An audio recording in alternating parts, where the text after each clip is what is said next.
Hello and welcome to another video. We are talking about 2 Kings chapter 13 today. We are talking about a guy named Joash, but not the same Joash that we talked about in the last couple chapters. This is a different Joash, whose name was also Jehoash, just like the other Joash that was known as Jehoash in the last chapter. This is why a lot of people just kind of skip over the Kings section of the Bible, is because things can get a little bit confusing, and I'm even going to have to reference my notes on this one and just read off of them because it confuses me a little bit. It can be confusing, but again, we're going to try to put together a timeline, nice organized timeline of all the kings of Israel and Judah at the end of the study so that you'll have it and so that they'll make sense. You can definitely make sense of it. It just takes a little bit of effort.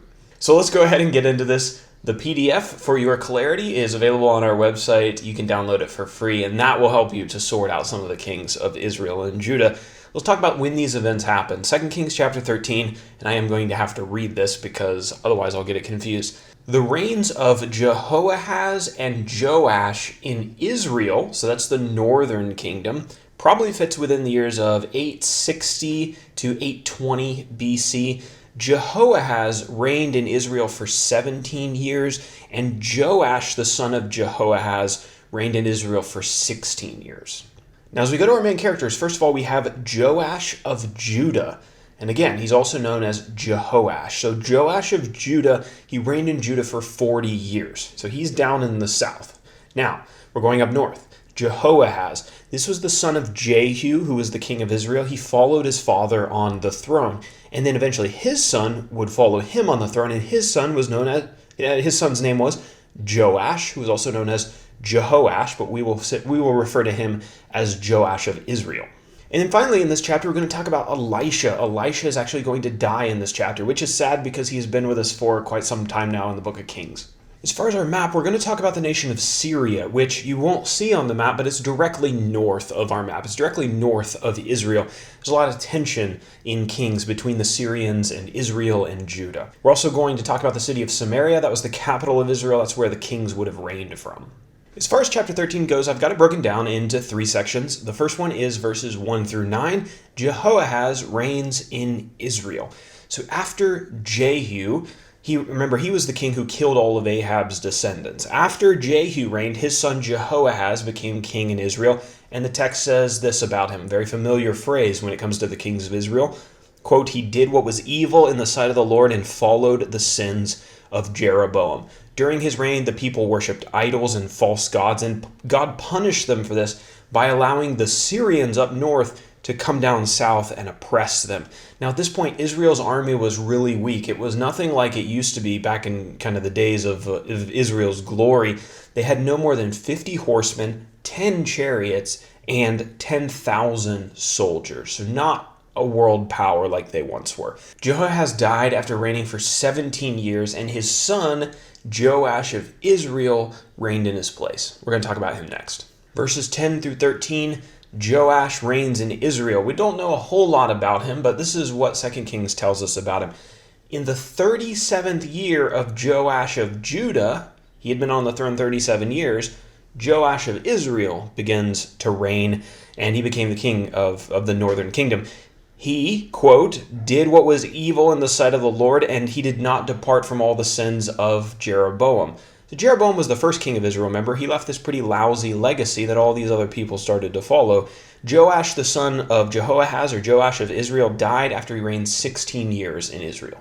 Now our final section, verses 14 through 24, the events that are recorded here, the death of Elisha, this happened during the reign of Joash of Israel. So even though we just mentioned him dying, this story takes place during his reign.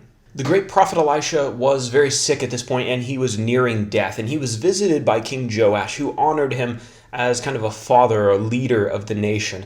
Elisha told Joash to do something really interesting. He told him to take a bow and to shoot an arrow towards the east.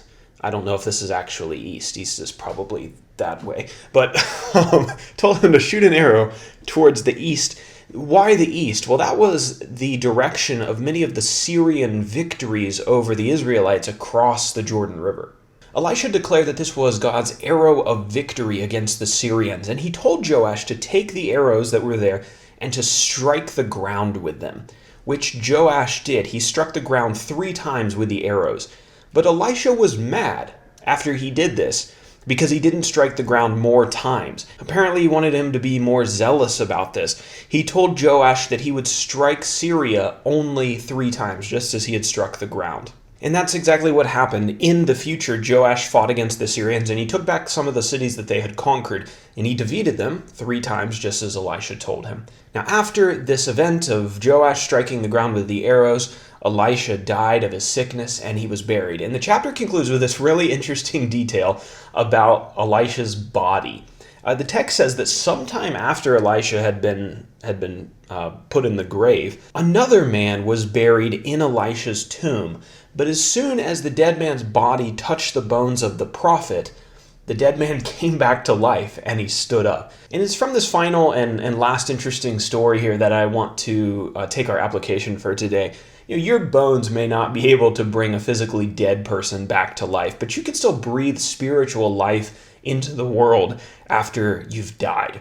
You can leave a legacy of faith that impacts future generations. You can write a book. You can start a 5-minute Bible study series that will live online, hopefully, after you're gone. You can build a church that will teach future generations. You can be a godly parent and raise godly children who are going to outlive you and impact others. You can teach your neighbor about Jesus so that his kids and his grandchildren can be Christians and followers of Christ. You can leave your fortune to the church so that it will be used to plant seeds all over the world. A well-lived Christian life will bear fruit in this lifetime, and it will be a blessing to those who live in the future world.